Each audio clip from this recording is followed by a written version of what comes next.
The call came during a meeting. "Mr. Hale, this is Mrs. Carson, your daughter's teacher.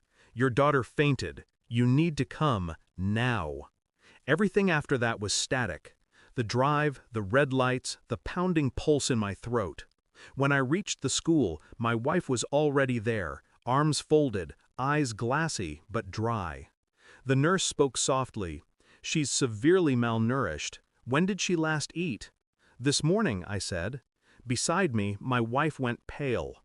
The teacher asked me to step aside. Her face was calm, professional, but her hands trembled as she opened my daughter's lunchbox. Inside were 2 slices of plain white bread. No butter, no filling, no fruit, just bread. And a folded napkin with something written in a child's hand, "Sorry, Mommy." The nurse's words echoed for hours. Severely malnourished. That night, our house felt colder, quieter. My wife moved around the kitchen like a ghost, pouring wine, pretending to read emails. I watched her, every gesture, every glance toward the trash can where she'd thrown the empty lunchbox. I replayed the past months in my head. The way she'd stopped letting me pack lunches. How she'd always say, "I've got it handled."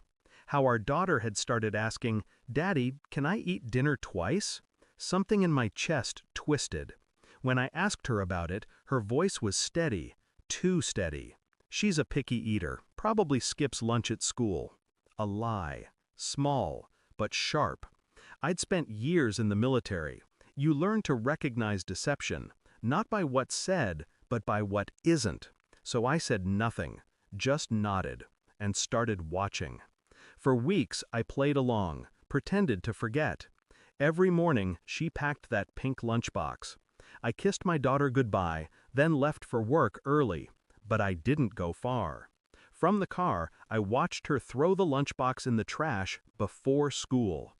Every single day. My daughter never saw it. She thought she had food.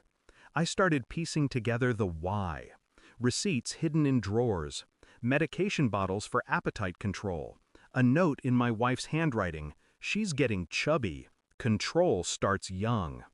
I felt something dark press against my ribs.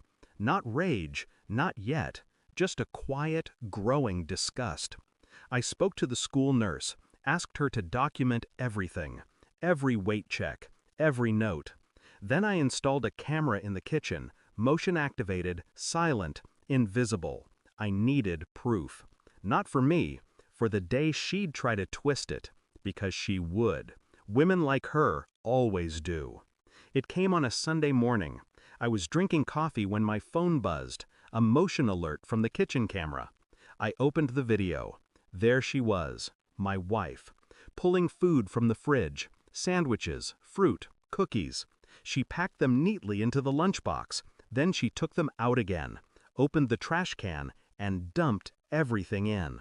She looked at the empty box, smiled faintly, then placed 2 slices of bread inside. And the note. Always the note. "Sorry, Mommy." I watched the video twice, then a third time. There was no emotion left. No shock, no anger. Only silence. That night, I printed still frames from the footage, labeled the timestamps. Then I placed them in an envelope and slid it under her pillow. When she found it the next morning, her scream barely registered. "Mark, what is this?" I didn't answer, just turned on the TV. School reports, doctor's notes, the footage playing frame by frame. Her voice cracked. "You're setting me up." "No," I said. "You did that yourself." I didn't call the police, didn't shout, didn't touch her. Instead, I drove to the school and handed the footage to the principal, the nurse, and the state investigator who'd already been alerted. They took care of the rest. When I came home, she was packing. Tears streaked her face, mascara bleeding into panic. "You're destroying my life," she whispered. I leaned against the doorframe, calm. "You starved a child to control her body. You destroyed your own life." She dropped the suitcase, collapsed, whispered my name like it was a plea. But I was already gone.